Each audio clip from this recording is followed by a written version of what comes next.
On our place we have two ponds. One of them is fed by a creek that comes from far up quite a steep hill. It's a while since we had decent rain, so the creek is down to a trickle at the moment. But most of the year it has quite a good flow.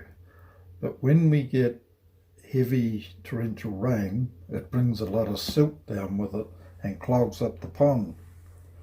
So I dig out a basin beside the pond and then fill it with the silt out of the pond. Once it dries out, it is a good ongoing source of topsoil, especially now that I have a digger. I'm using the topsoil more and more around the property.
When you do a job like this on a digger with no windscreen, you learn to keep the bucket down low and have it going away from you when you're emptying it.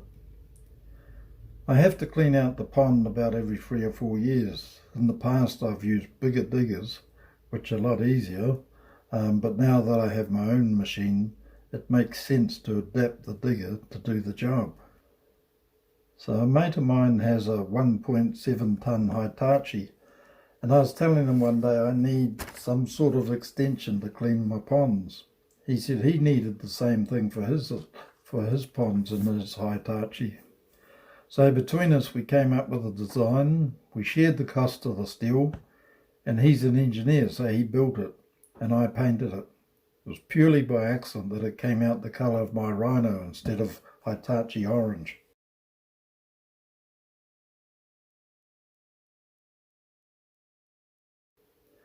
I was hoping to have some practice with it before we started filming, but we ended up filming my first attempt at using it.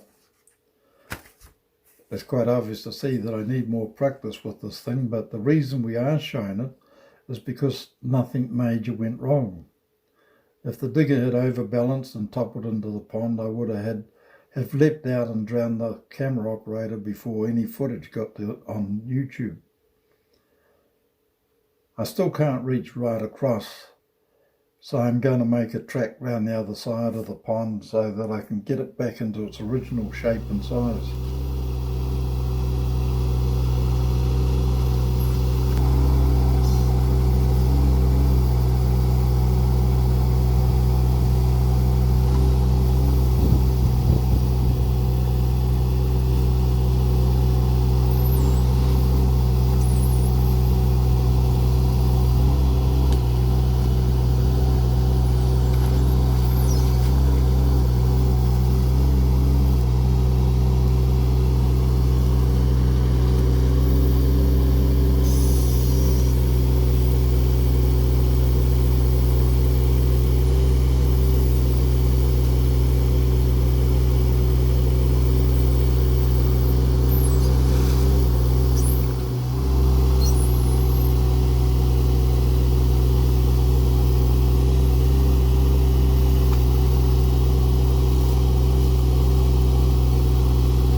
These little diggers need to be on firm ground while they're working, otherwise they rock around too much.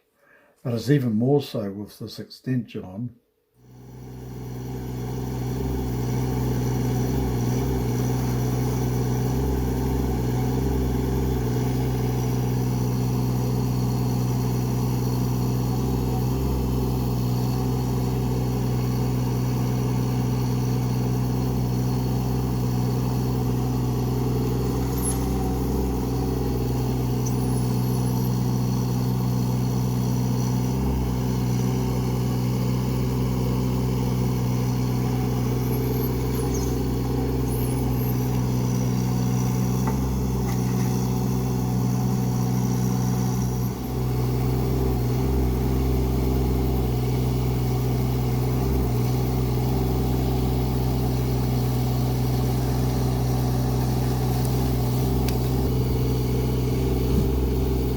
When you're finished, you just dunk it in the water to wash the mud off it, and then it's ready to put away and put the bucket back on.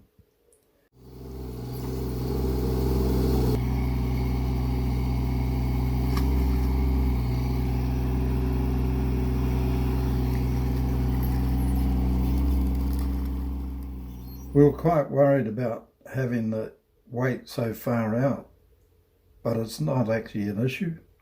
I'm an old man and I can pick it up and carry it around. It's lighter than my tilt bucket, so it's not a problem having that weight way out there. And it's only just pulling the mud forward. It's not like it's lifting anything at that length. So now I put the bucket back on and clean out what I've dragged across. I'll probably need to repeat this whole process two or three more times to get the pond fully cleaned out. But I'm retired now and have my own digger, so time's not really an issue.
Because the pond is quite long and the digger is quite small, I have to shift some of the stuff several times along the pond to where I can flick it out into the basin.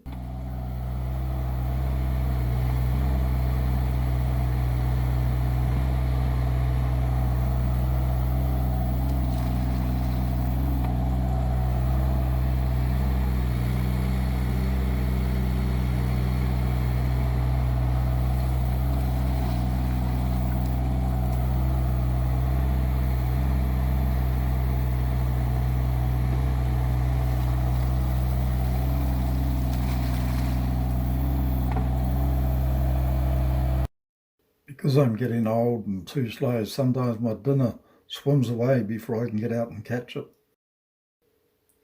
So now the basin is full of mud. I need to leave it for a few weeks to dry out, and then we'll just start the whole process all over again.